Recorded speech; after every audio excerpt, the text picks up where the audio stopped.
All right, it's our first night out into the wilderness. It's snowing out big time outside, but we're nice and toasty. And it's stew night. I'm gonna make stew. Use a Dutch oven. I talked about this before. It's Woody's, made in Michigan. I got this at the Quiet Water Symposium.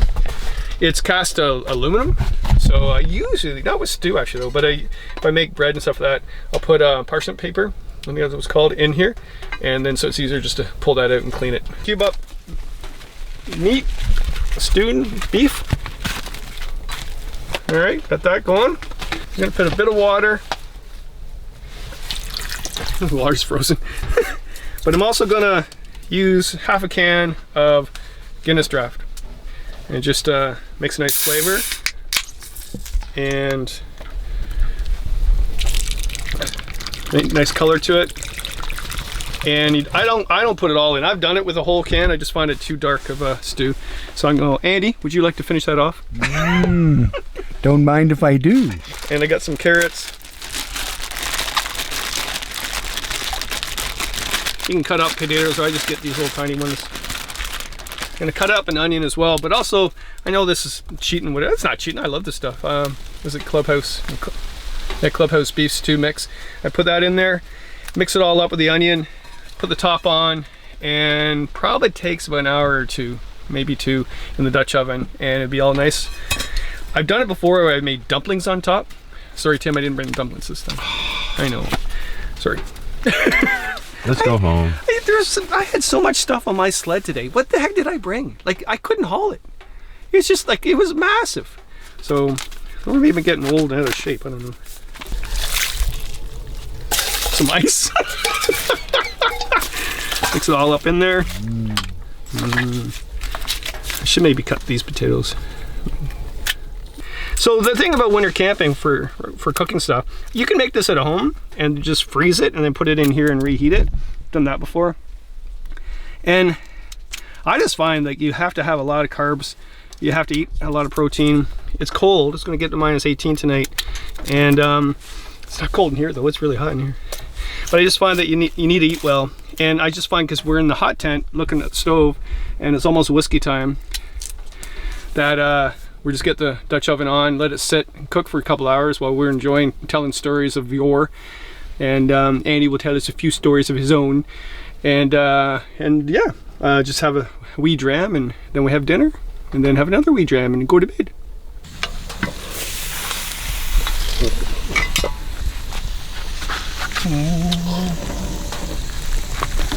Doesn't that smell good? It's really stinking hot in here. Who says that winter camping is impossible? It's too cold. Holy, it's like a sauna in here. If we were cold camping, we in the tent right now, in a sleeping bag, hoping that morning would come as quick as possible. You're preaching to the choir, man. We like all kinds of winter camping. Right, we do. Well, no. When Andy and I, the first time we winter camped with you many years ago, him and I stayed in a hot tent, and you stayed in a bivvy. The first night. And the second night, you very politely said, "Can I sleep with you guys?" I don't recall it exactly. Oh, like no! I spun a few tales in my life. In broad strokes, it's generally correct. No, that's exactly what happened. You begged. Like, you were like, "Oh, please, can I sleep with you guys? I nearly died last night." Andy, what is that? It's a refreshment. It's a good refreshment. It's apparently it says the Glenlivet 12. Wow, that's special. It is special because we're going to sample some of this with some good company.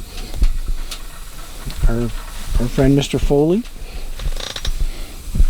and our cameraman Mr. Callan. This is tough, this winter camping. Someone's got to do it.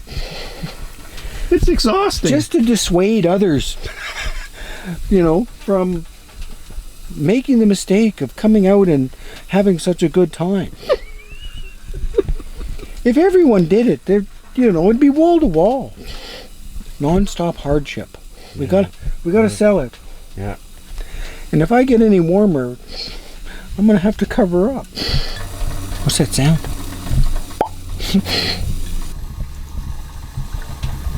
Ooh. Oh, that's enough. Oh my God. That's like a soup bowl. Well, I don't know if you can see us. It's getting a little dark. There's a little stormy outside. The temperature has dropped. It was like probably like 3 degrees today and snowy, and now it's wintry and blowing, and oh, it's cold out. Wow. And the ship was rocking. Oh, the ship was rocking back and forth, back and forth. Mr. Baxter said, oh, let's have let's just have a wee dram before bed. Look at me, I'm barely dressed. All right, so he's getting all set up in his bed.